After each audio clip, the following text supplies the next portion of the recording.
Hello friends, welcome to my YouTube channel MEP learning.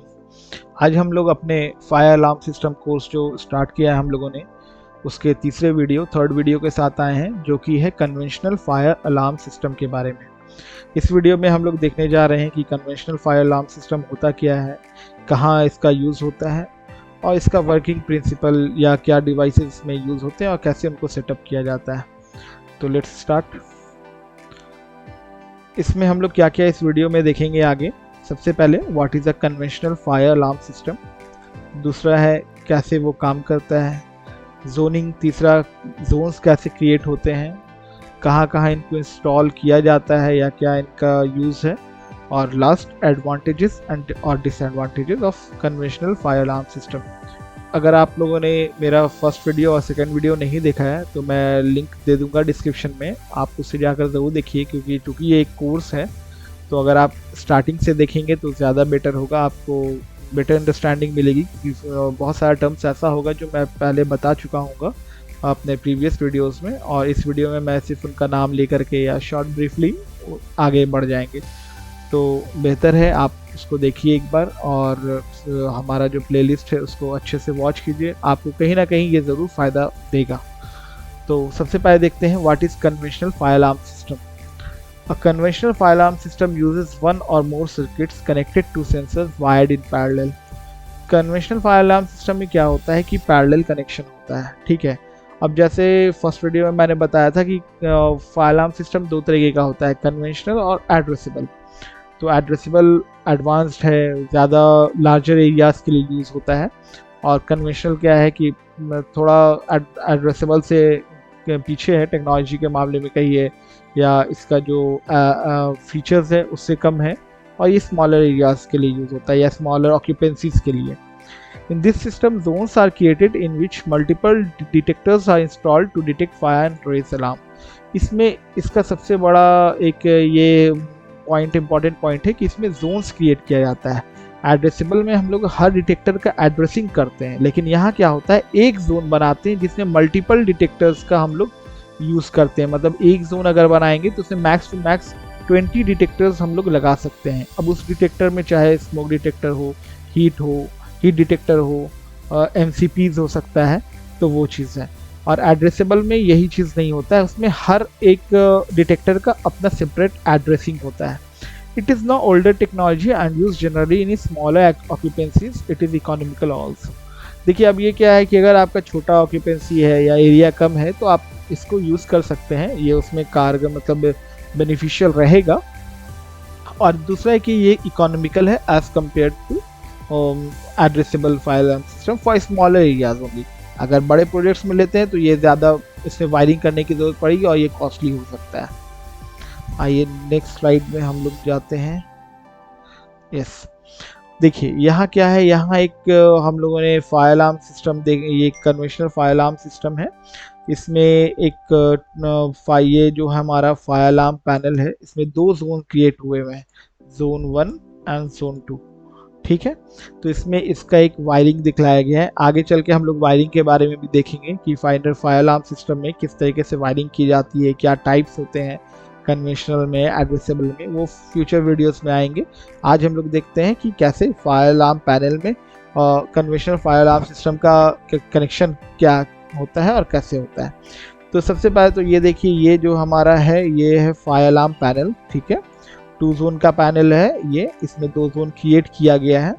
अब ये हो सकता है कि जैसे 4 जोन का पैनल है तो आप सिर्फ 2 ही जोन बना रहे हैं, तो ये भी पॉसिबल है, ठीक है। तो इसमें जो इनपुट होता है वो होता है 230 वोल्ट इनपुट पावर सप्लाई होता है, AC, और ये पावर कार्ड लगा रहता है, ये AC को DC में कन्वर्ट करता है, AC करंट को DC में, क्योंकि fire alarm panel DC current पे चलता है, तो AC टू DC कन्वर्टर है ये जो पावर सप्लाई कार्ड है, ठीक है। ये इसके बारे में भी हम लोग आगे देखेंगे। अब देखिए इस फायर अलार्म पैनल में 2 जोन क्रिएट किया गया है, जोन 1 और जोन 2। जोन 1 में पहला है स्मोक डिटेक्टर, जिसको एक नेम दिया गया है zone 1D1, means first detector of zone 1। दूसरा है MCP, ये भी एक तरीके का डिटेक्टर है, मैनुअल कॉल पॉइंट। अगर आपने फायर का स्टार्ट होता हुआ देख लिया या कहीं पे देख लिया कि फायर हो रहा है या स्मोक है, तो आप उस ग्लास को ब्रेक करके ये जो स्विच है इसको प्रेस कर सकते हैं, तो इससे भी अलार्म रेज हो जाएगा। तीसरा है जोन 1 का तीसरा डिटेक्टर, हीट डिटेक्टर। और ये जो वायरिंग होके लास्ट में ये रजिस्टर लगा हुआ है, इसको कहते हैं EOL register, means end of line. EOL का मतलब होता है एंड ऑफ लाइन रजिस्टर। ये सर्किट को कंप्लीट करता है, अगर ये नहीं लगाएंगे तो ये एक ओपन सर्किट का सिग्नल देते रह जाएगा, तो हमें ये ज़रूरी है ये लगाना, एंड ऑफ लाइन। ठीक है, ठीक उसी तरह जोन 2 क्रिएट किया गया है, जोन 2 क्रिएट किया गया है जिसमें कि स्मोक डिटेक्टर है, MCP है, हीट डिटेक्टर है, और ये एंड ऑफ लाइन रजिस्टर लगाया गया है सर्किट को कंप्लीट करने के लिए। इसमें देखिए नेमिंग है जोन 2 का डिटेक्टर नंबर 1, जोन 2 का डिटेक्टर नंबर 2 और जोन 2 का डिटेक्टर नंबर 3। और हूटर जो होता है उसके लिए एक अलग कनेक्शन होता है अलार्म पैनल से, उसको आप नेमिंग एड्रेसिंग कर सकते हैं। फॉर एग्जांपल जैसे फर्स्ट हूटर है फॉर जोन 1 है तो H1, अगर जोन 2 के लिए आप हूटर लगा रहे हैं तो H2 कर सकते हैं वो। तो हूटर का जो कनेक्शन होता है वो अलग सेपरेट कनेक्शन होता है। तो ये सारी चीज़ें हैं। यहाँ जो हमने EOL लगाया है रजिस्टर, वो क्यों लगाया है? अगर ये लगाने से ये फ़ायदा होता है कि पैनल को ये आइडिया मिलता है कि ये जो डिटेक्टर है ये लास्ट डिटेक्टर है, मतलब EOL के पहले वाला डिटेक्टर वो लास्ट डिटेक्टर है। पैनल को ये सेंस कराने के लिए हम लोग EOL का यूज़ करते हैं। और दूसरा कि अगर ये नहीं होगा तो ओपन सर्किट का फॉल्ट आएगा आपको पैनल में, इसलिए सर्किट कंप्लीट करने के लिए ये किया जाता है। और उससे ये पता चलता है कि जस्ट इसके पहले वाला डिटेक्टर जो है उस जोन का लास्ट डिटेक्टर है। मैक्स टू मैक्स हम लोग 20 डिटेक्टर्स यूज़ करते हैं एक जोन में। EOL का जो वैल्यू होता है वो एज पर मैन्युफैक्चरर दिया रहता है कि कितने ओम का ये रेजिस्टेंस लगा है, तो ये एज पर मैन्युफैक्चरर वहाँ पे शो किया रहेगा। अब आइए हम लोग देखते हैं नेक्स्ट। यहाँ पे एक कन्वेंशनल फायर कंट्रोल पैनल है विद 2 जोन। देखिए जोन 1 में स्मोक डिटेक्टर है, MCP है, हीट डिटेक्टर है, मैक्सिमम 20 तक हम लोग इसको ले जा सकते हैं। जोन 2 भी यही है। अब यहाँ पे सेपरेट EOL नहीं दिखलाया गया है, वो आपको मैं फ्यूचर मतलब फर्दर वीडियोस में बताऊंगा कि वो EOL कैसे सेट होता है, ठीक है ना। उसको अलग से आउट साइड में कोई कनेक्शन वैसा नहीं किया जाता है उसका, वो आगे के वीडियोस में हम लोग डील करेंगे। अभी आप ये समझिए कि मैक्स टू मैक्स हम लोग एक जोन में 20 डिटेक्टर्स यूज़ करते हैं, और जोनिंग मतलब डिफरेंट जोन्स क्रिएट करना पड़ता है फायर अलार्म सिस्टम में, कन्वेंशनल वाले में। और देखिए उसी जोन 1 के लिए साउंड आउटपुट 1 लगाया गया है, और जोन 2 के लिए साउंडर अलग मतलब हूटर जो है वो अलग लगाया गया है, ठीक है। यहाँ पे टेलीफोन डायलर है, ये सब भी होता है, ये सब का भी हम लोग आगे देखेंगे। ये है conventional fire control panel for 4 zone. इसमें भी अलग अलग डिटेक्टर है, gas detector, flame detector, beam detector, सब देखिए मैक्स टू मैक्स 20 ही यूज़ किया गया है इसमें भी। और मल्टीपल जोन्स क्रिएट किए गए हैं, जोन 1, जोन 2, जोन 3, जोन 4। अब उसके लिए क्या है कि साउंडर आउटपुट भी अलग अलग लगा दिया गया। आप चाहिए तो अब जैसे ये जोन का है, इसके लिए एक अलग हूटर होगा जो कि H1 होगा, जोन 2 के लिए अलग हूटर होगा जो H2 होगा, इसके लिए अलग होगा H3 होगा, तो वैसे भी कर सकते हैं हम लोग, ठीक है। तो हूटर्स डिफरेंट हम लोग लगा सकते हैं फॉर ईच जोन। अब देखिए ये एक फायर अलार्म सिस्टम एक ऑफिस का मैंने लेआउट लिया है, इसमें इसलिए दिखलाने के लिए कि कन्वेंशनल का यूज़ कैसे होता है, या इसका एक जो डीमेरिट है जो सबसे बड़ा जोनिंग का। अब मान लीजिए कि ये एक जोन है ये, ठीक है। यहाँ से आपको वायरिंग आ रही है जो भी, और वो ईच डिटेक्टर में जा रही है इस तरीके से, ठीक है। सारे डिटेक्टर पे वायरिंग हो चुकी है। अब मान लीजिए कि ये डिटेक्टर सेंस करता है फायर को, या ये डिटेक्टर मैसेज भेजता है कि इसमें कुछ स्मोक या फायर है। तो जब आप आएंगे तो आपको अलार्म पैनल में सिर्फ दिखलाएगा जोन 1 एक्टिव, वो ये नहीं बताएगा कि कहाँ पे फायर हुआ है। अब मान लीजिए ये पूरा एक जोन है, ये पूरा ऑफिस एक जोन है, तो आपको आके ईच रूम को चेक करना पड़ेगा कि कौन से डिटेक्टर से अलार्म या सिग्नल आ रहा है। तो ये एक इसका सबसे बड़ा डिमेरिट है, ये एक्चुअल कंप्लीट लोकेशन नहीं बता पाता है कि कहाँ पे आग लगा है या कहाँ पे स्मोक हुआ है, ये जोन बताएगा। अब जितना बड़ा आपका जोन होगा उतना ज़्यादा आपको डिटेक्टर्स को ईच रूम में जा के चेक करना पड़ेगा कि कौन से डिटेक्टर से अलार्म रेज हुआ है या किस डिटेक्टर ने सिग्नल भेजा है। ये इसका सबसे बड़ा एक डिमेरिट है।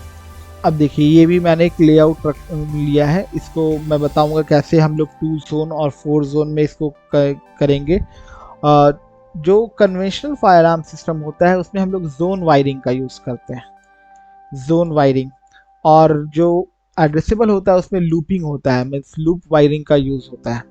तो इसको इस वाले फिगर में हम लोग देख लेते हैं। अब आइए इस लेआउट में हम लोग देखते हैं कि अगर हम लोग इसको 2 जोन में डिस्ट्रीब्यूट करते हैं तो कैसे कर सकते हैं, और अगर 4 जोन में करते हैं तो क्या फ़ायदा है। ठीक है, तो देखिए अब इसको मान लीजिए इस पूरे एरिया को मैंने जोन 1 किया और इस एरिया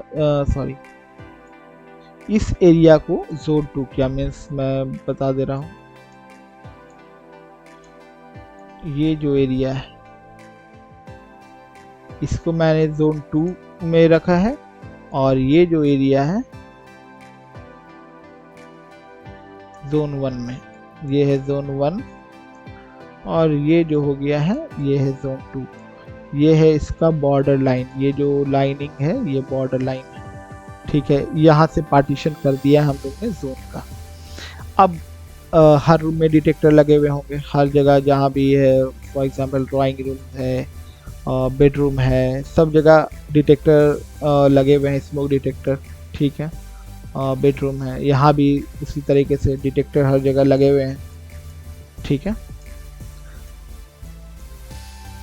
अब यहाँ कहीं एक जगह जो आपका एंट्रेंस पॉइंट है, मान लीजिए कहीं पे एक जगह fire alarm, for example consider कीजिए कि यहाँ पे फायर अलार्म पैनल सेटअप हुआ है। ठीक है, अब इस रूम, इस फॉर एग्जांपल जोन 1 का ये वाला डिटेक्टर अलार्म करता है। ठीक है, सिग्नल भेजता है किसको, फायर अलार्म पैनल। तो हुटर जो H1 होगा, इससे हुटर कनेक्टेड, वो अलार्म करेगा, इसमें से आवाज़ आएगी।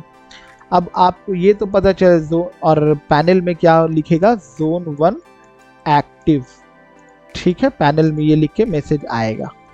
अब आपको ये तो पता चल गया कि जोन 1 में फायर लगा है या स्मोक हुआ है, कुछ भी ऐसा हजार्ड हुआ है। ठीक है, अब आपको यहाँ से आके निकल के हर एक रूम चेक करना पड़ेगा कि ये अलार्म कहाँ से आ रहा है, किस जगह से ये अलार्म आ रहा है। ठीक है, जब आप यहाँ पहुँचेंगे तब देखेंगे कि चलिए ये डिटेक्टर एक्टिव हुआ। अब यहाँ आके ये हो सकता है, चाहे तो ये फॉल्स अलार्म दे सकता है या सही में ये स्मोक यहाँ या आग लग गया हो। तो इसमें क्या होगा कि इसका जो एलईडी होगा वो कंटिन्यूअस ब्लिंक, कंटिन्यूअस ऑन हो जाएगा, तो पता चल जाएगा कि ये डिटेक्टर ने अलार्म दिया है। तो ये एक टायरिंग प्रोसेस है, आपको हर एक रूम पहले चेक करते हुए जाना होगा कि कहाँ अलार्म हुआ है। ठीक है, इसी तरह जोन 2 है, फॉर एग्जांपल जोन 2 के इस डिटेक्टर ने अगर अलार्म भेजा तो भी आपको सारा चेक करते हुए आना होगा कि कहाँ अलार्म हुआ है। यही एक सबसे बड़ा डिमेरिट है जोनिंग सिस्टम या कन्वेंशनल फायर अलार्म सिस्टम का। अब देखिए इसको थोड़ा इजी कैसे बनाया जा सकता है। इसको थोड़ा इजी बनाने के लिए क्या है कि इस एरिया को हम जोन 1 कर देते हैं,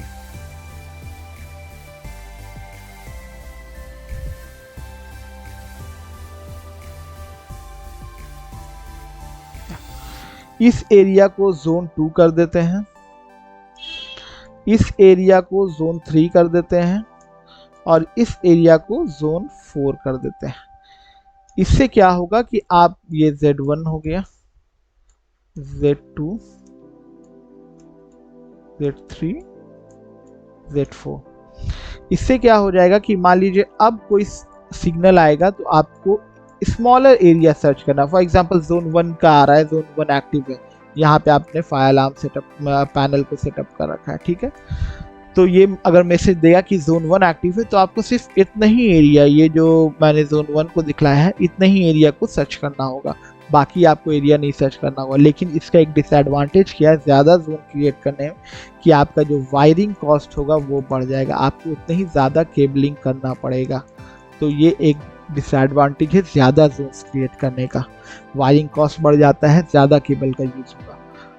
अब आइए हम लोग देखते हैं एडवांटेजेस और disadvantages of conventional fire alarm system. सबसे पहला एडवांटेज है easy to install and commission है, ठीक है। ये इसमें इसका इंस्टॉलेशन बहुत ज़्यादा हेक्टिक नहीं है, आप आसानी से इसको इंस्टॉल कर सकते हैं और कोई भी एक टेक्नीशियन जो थोड़ा मोड़ा जानकारी रखता हो वो आराम से कर लेगा।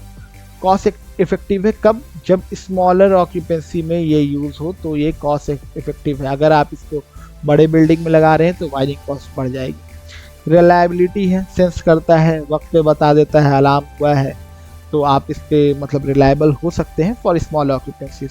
ईजी इन ऑपरेशन है, कोई बहुत बड़ा इसमें आपको टेक्निकल नॉलेज की ज़रूरत नहीं है या सॉफ्टवेयर वगैरह नहीं चाहिए इसको एड्रेसिंग करने के लिए, मीन्स इंटरनेट कनेक्शन मॉडेम का यूज़ नहीं होता है, इसलिए ये आइडियल है स्मॉलर बिल्डिंग, शॉप्स, ऑफिस। अगर आपका 2 रूम का फॉर एग्जांपल ऑफिस है, 2 या 3 रूम है, या छोटा बिल्डिंग है 1 या 2 फ्लोर का बिल्डिंग है कम एरिया में, तो आप इसको यूज़ कर सकते हैं कम पैसे में, या आपको अच्छा काम करके देता है और इससे आपको मतलब एक सेफ्टी मिलेगा।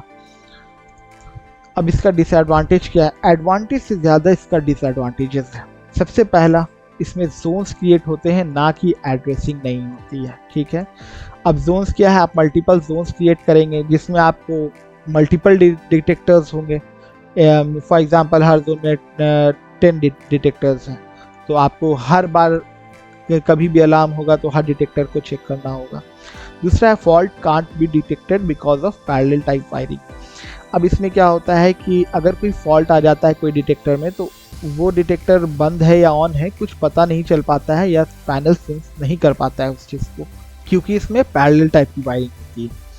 Faulty device can't be identified, वही चीज़ है, आप फॉल्टी डिवाइस को नहीं आइडेंटिफाई कर सकते हैं कि कौन सा डिवाइस फॉल्ट है या कौन सा आपको जाके ऑन कंडीशन में नहीं, जब तक आप पर्सनली इसको जाके देखेंगे नहीं। Inability to pinpoint the exact location of fire, सबसे मोस्ट इम्पॉर्टेंट इसका जो एक डिसएडवांटेज है वो यही है कि आप इसको परफेक्ट लोकेशन ये नहीं बताएगा कभी भी कहाँ पे फायर हुआ है या कौन सा रूम में हुआ, ये नहीं बता पाएगा। जब भी ये बताएगा ये जोन ही बताएगा, उस जोन में जितने भी रूम्स हैं या डिटेक्टर्स हैं आपको सबको चेक करना है। Not suitable for large properties, बड़ा जो एरिया अगर है, फॉर एग्जांपल 50,000 स्क्वायर फीट का है, लाख स्क्वायर फीट का है, तो आप इसको यूज़ नहीं कर पाएंगे वहाँ पे। लिमिटेशन ऑफ इंटीग्रेशन, इसमें जो रिलेज होते हैं उसमें कुछ लिमिटेशन होती है इनपुट वगैरह देने की, तो वो है। If wire breaks at any detector, then entire circuit stops working beyond that. For example, आपको जाके 7 और 8 डिटेक्टर्स, मान लीजिए इस डिटेक्टर के पास वायर ब्रेक हो जाता है, तो इसके आगे के सारे डिटेक्टर स्टॉप हो जाएंगे, मीन्स ये सर्किट ख़त्म हो गया, यहीं तक के डिटेक्टर एक्टिव रहेंगे। तो ये सारा इसका एक डिमेरिट है। आगे की वीडियोस में हम लोग देखेंगे कन्वेंशनल फायर अलार्म सिस्टम क्या होता है।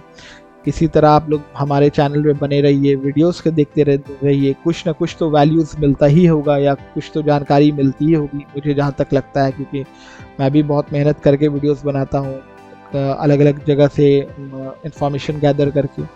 और फ्यूचर में हम लोग इस कोर्स को पूरा ही कंप्लीट करेंगे, जो भी चीज़ है लाइक वायरिंग है और कन्वेंशनल फायर अलार्म सिस्टम, उसके बाद उसका ट्रबल शूटिंग है, सब चीज़ देखेंगे। एक वीडियोस फर्दर आने वाले हैं, तो इसलिए हमारे वीडियोस को लाइक कीजिए, शेयर कीजिए, चैनल को सब्सक्राइब कीजिए। और अगर ऐसा कोई भी MEP ग्रुप है या जो भी रिलेटेबल लोग हैं जो MEP फील्ड से, आप उनको ये वीडियोस शेयर कर सकते हैं for better knowledge and understanding. Okay, ठीक है friends, thank you for watching my video.